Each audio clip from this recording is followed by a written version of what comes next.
So hello and welcome everyone to easy and fun learning. और आज हम पढ़ेंगे संस्कृति चैप्टर जिसे लिखा है भदंत आनंद कौशल्यायन ने। तो चलिए शुरुआत करते हैं। और ये जो चैप्टर है इसमें हम मेनली दो शब्दों के बारे में और जानेंगे और समझेंगे। और वो दो शब्द हैं सभ्यता और संस्कृति। तो ये जो ऐसे दो शब्द हैं सभ्यता और संस्कृति, इनका हम यूज़ तो बहुत करते हैं पर हमें इनका मीनिंग अभी भी अच्छे से नहीं पता है। तो इनको और अच्छे से समझने के लिए, इनका और यूज़ करने के लिए हम इनके साथ तरह तरह के विशेषणों का प्रयोग करते हैं। अब विशेषण वो शब्द होते हैं जो किसी संज्ञा या सर्वनाम की विशेषता बताएं। अब मैं आपको सिंपली अगर एग्जाम्पल देके समझाऊं तो जैसे गोरा बच्चा या काला बच्चा, तो यहाँ पे गोरा और काला उस बच्चे की विशेषता बता रहे हैं। तो गोरा और काला यहाँ पे विशेषण है। तो हम इन दोनों शब्दों के साथ भी विशेषण लगाकर इनका और यूज़ करते हैं, जैसे बौद्धिक सभ्यता, आध्यात्मिक सभ्यता। और इनका विशेषणों का प्रयोग करके जो हमें थोड़ा बहुत अर्थ समझ में आता है, थोड़ा बहुत मीनिंग समझ में आता है, वो भी कभी कभार गलत सलत हो जाता है। तो क्या ये एक ही चीज़ है अथवा दो वस्तुएं? यदि दो हैं तो दोनों में क्या अंतर है? हम इसे अपने तरीके पर समझने की कोशिश करें। तो अब हम समझते हैं कि आखिर इन दोनों शब्दों का मीनिंग है क्या। तो अब यहाँ पे दो एग्जाम्पल्स की बात कही है। एक है अग्नि मतलब आग, और एक है सुई धागा।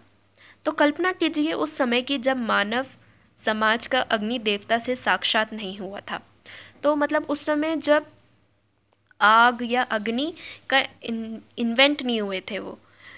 तो आज तो घर घर चूल्हा जलता है। जिस पर आदमी ने पहले पहल आग का आविष्कार किया होगा वह कितना बड़ा आविष्कर्ता होगा। तो यहाँ पे कहते हैं कि आजकल तो हर घर में चूल्हा चलता है, तो वह आग की वजह से ही चलता है। तो पर हम ये सोच भी नहीं सकते कि वो इंसान जिसने सबसे पहले आग का इन्वेंशन किया होगा वो कितना बड़ा इन्वेंटर रहा होगा, कितना बड़ा आविष्कर्ता रहा होगा। अब आप कल्पना कीजिए उस मानव की जिसने सुई धागे का इन्वेंशन किया। सोचने में तो बहुत छोटी सी चीज़ है, पर आप सोचिए कि उस मनुष्य के दिमाग में पहले पहल बात आई होगी कि लोहे के एक टुकड़े को घिसकर उसके एक सिरे को छेद कर और छेद में धागा पिरोकर दो कपड़ों को एक साथ जोड़ा जा सकता है। तो वो भी कितना बड़ा आविष्कर्ता रहा होगा।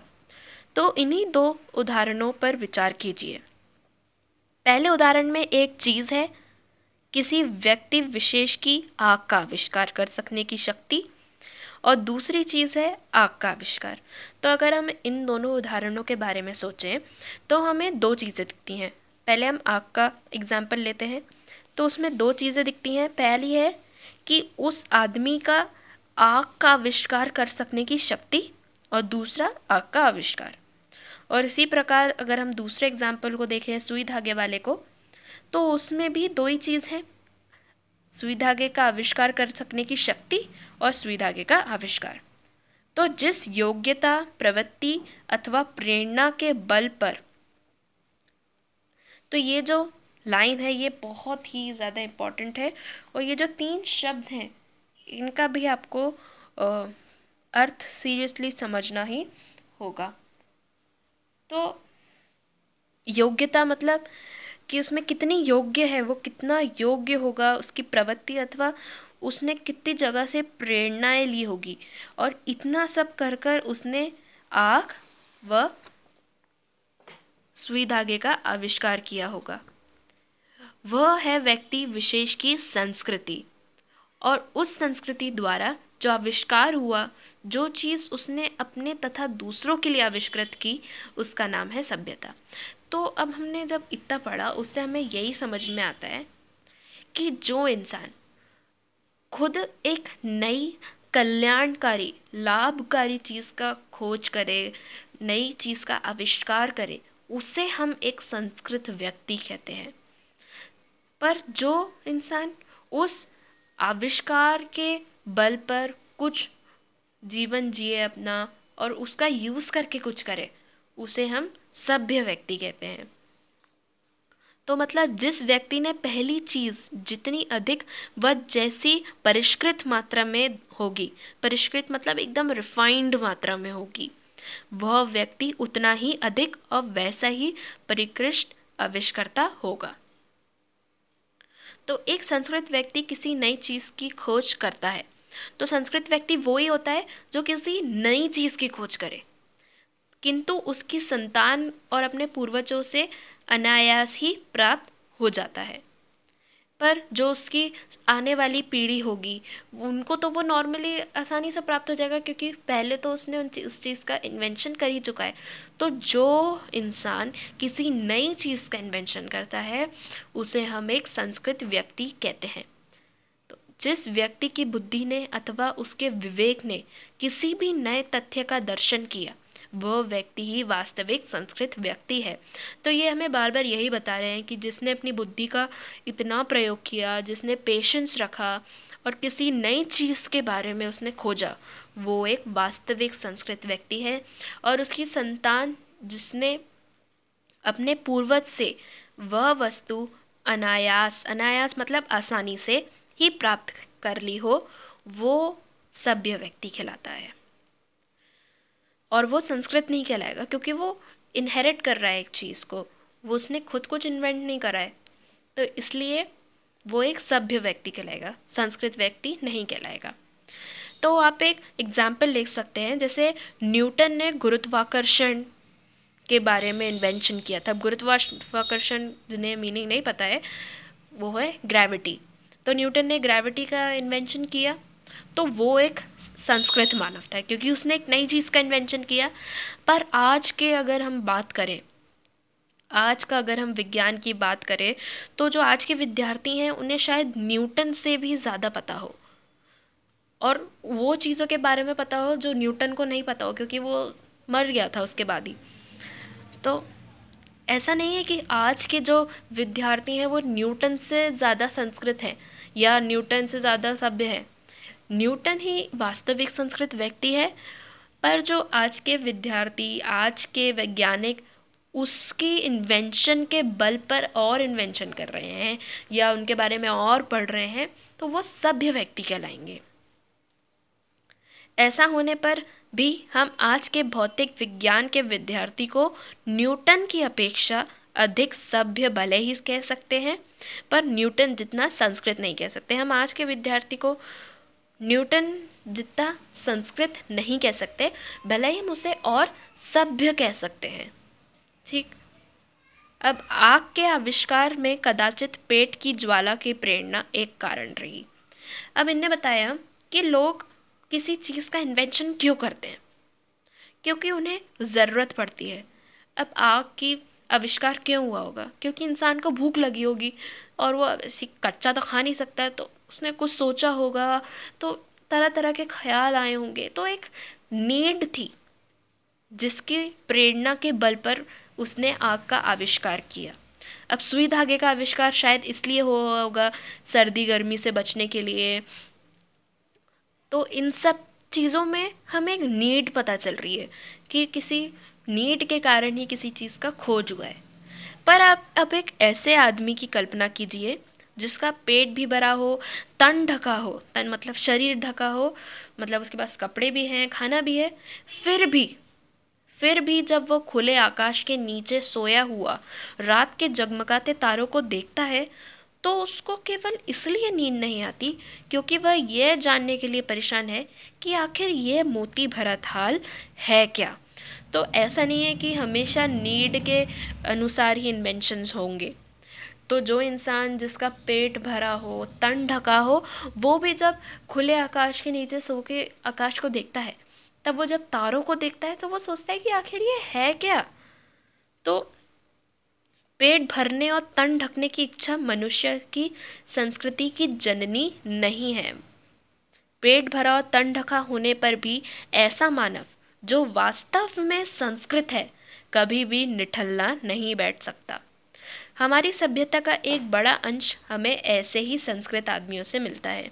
तो जो हम आज कर रहे हैं, जितनी चीज़ों के बाद हमें पता है अभी तक, हमें ऐसा क्यों पता है, क्योंकि जो संस्कृत व्यक्ति थे जिन्हें सारी फैसिलिटीज़ थी, फिर भी उन्हें नींद नहीं आती थी, क्योंकि वो बहुत जिज्ञासा रहती थी, बहुत प्रश्न रहते थे उनके मन में।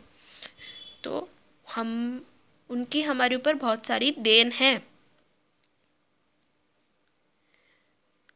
अंश हमें ऐसे संस्कृत आदमियों से ही मिला है जिसकी चेतना पर स्थूल भौतिक कारणों का प्रभाव प्रधान रहा, किंतु उसका कुछ हिस्सा हमें मनीषियों से भी मिला है। मनीषियों मतलब चिंतन मनन करने वाले, जिन्होंने तथ्य विशेष को किसी भौतिक प्रेरणा के वशीभूत होकर नहीं, बल्कि उनके अपने अंदर की सहज संस्कृति के ही कारण प्राप्त किया होगा। तो हम बस न्यूटन को ही नहीं यहाँ पे कंसिडर कर सकते हैं, यहाँ पे हम मनीषियों को भी कंसिडर कर सकते हैं, जिन्होंने अपने भीतर की प्रेरणा के बल पर बहुत सारी तथ्य लिखी। फिर हम आते हैं कि भौतिक प्रेरणा ज्ञानेप्सा मतलब जानने की चाह। क्या ये दो ही मानव संस्कृत के माता पिता हैं? अब दूसरे के मुंह में कौर डालने के लिए जो अपने मुंह का कौर छोड़ देता है, उसको यह बात क्यों और कैसे सूझती है? अब यहाँ पे हम थोड़ी वैल्यू वाली बात करते हैं। जैसे जो इंसान अपने मुंह का कौर हटाकर किसी दूसरे के मुंह में कौर डाल देता है, तो वो ऐसा क्यों सोचता होगा? उसके मन में ऐसा क्या ख्याल आता होगा? और रोगी बच्चे को सारी रात गोद में लिए जो माता बैठी रहती है, वह आखिर ऐसा क्यों करती है? उसके मन में ऐसा क्या ख्याल आया होगा कि मैं इतना प्यार क्यों दिखाऊं? फिर सुनते ही रूस का भाग्य विधाता लेनिन अपनी डेस्क में रखे हुए डबल रोटी के सूखे टुकड़े स्वयं ना खाकर दूसरों को दिया करता था, तो वो भी ऐसा क्यों करता था? खुद ना खाकर अपनी डबल रोटी किसी और को दे देता था। तो वो आखिर ऐसा क्यों करता था? तो संसार के मजदूरों को सुखी देखने का स्वप्न देखते हुए कार्ल मार्क्स ने अपना सारा जीवन दुख में बिता दिया। तो अब कार्ल मार्क्स की भी यहाँ पे बात हुई है। और इन सब से बढ़कर आज नहीं, आज से 2500 पूर्व सिद्धार्थ ने अपना घर केवल इसलिए त्याग दिया था कि किसी तरह तृष्णा मतलब ग्रीड के वशीभूत लड़ती कटती मानवता सुख से रह सके। तो यहाँ पे हमने जितने भी एग्जाम्पल्स देखे कि रोगी बच्चे को माँ रात भर अपने गोद में लिए बैठी रहती है, और मतलब दूसरों के भला करने के लिए कोई इतना सेल्फलेस कैसे हो सकता है? तो हमारी समझ में मानव संस्कृति की जो योग्यता आग व सुई का आविष्कार कराती है, वह भी संस्कृति है। जो योग्यता तारों की जानकारी कराती है, वह भी है। और जो योग्यता किसी महामानव से सर्वस्व त्याग कराती है, वो भी संस्कृति है। तो संस्कृति क्या है? संस्कृति वो भी है जो लोग किसी नई चीज़ का इन्वेंशन करते हैं, और वो भी है जो लोग बहुत ही सेल्फलेस होते हैं। और अगर हम अब सभ्यता की बात करें, तो सभ्यता है संस्कृति का परिणाम। तो पहले संस्कृति ने जननी ली और फिर उसी संस्कृति के बल पर सभ्यता हुई। तो सभ्यता ही संस्कृति का परिणाम है। परिणाम मतलब रिजल्ट। हमारे खाने पीने के तरीके, हमारे ओढ़ने पहनने के तरीके, हमारा गमनागमन के साधन, गमनागमन मतलब आने जाने के साधन, हमारे परस्पर कट मारने के तरीके, सब हमारी सभ्यता है। मतलब हम बचपन से ही कुछ सीख कर तो आते नहीं, हम जब लोगों को देखते हैं, अपने आसपास देखते हैं, तभी हम सीखते हैं। तो ये सब सभ्यता है। मानव की जो योग्यता उससे आत्म विनाश के साधनों का आविष्कार कराती है। अब जो ऐसी चीज़ें जो बहुत ही बुरी हैं, समाज के लिए बुरी है, उस स्वयं इंसान के लिए बुरी हैं, जो बुरे लोग होते हैं, तो हम उन्हें क्या कहें? हम उन्हें असभ्यता बुलाएं, सभ्यता बुलाएं, क्या बुलाएं? तो संस्कृति का यदि कल्याण की भावना से नाता टूट जाएगा, तो वो असंस्कृति हो जाएगी। मतलब संस्कृति ऐसा नहीं है कि बस एक नई चीज़ का इन्वेंशन। तो संस्कृति वो कल्याणकारी संस्कृति होनी चाहिए, कल्याणकारी इन्वेंशन होना चाहिए जो सबको लाभ पहुँचाए। तो अगर किसी इन्वेंशन ऐसा हुआ जिसका बहुत ही बुरा रिजल्ट निकला, तो वो असंस्कृति कहलाएगी। और संस्कृति के नाम से जिस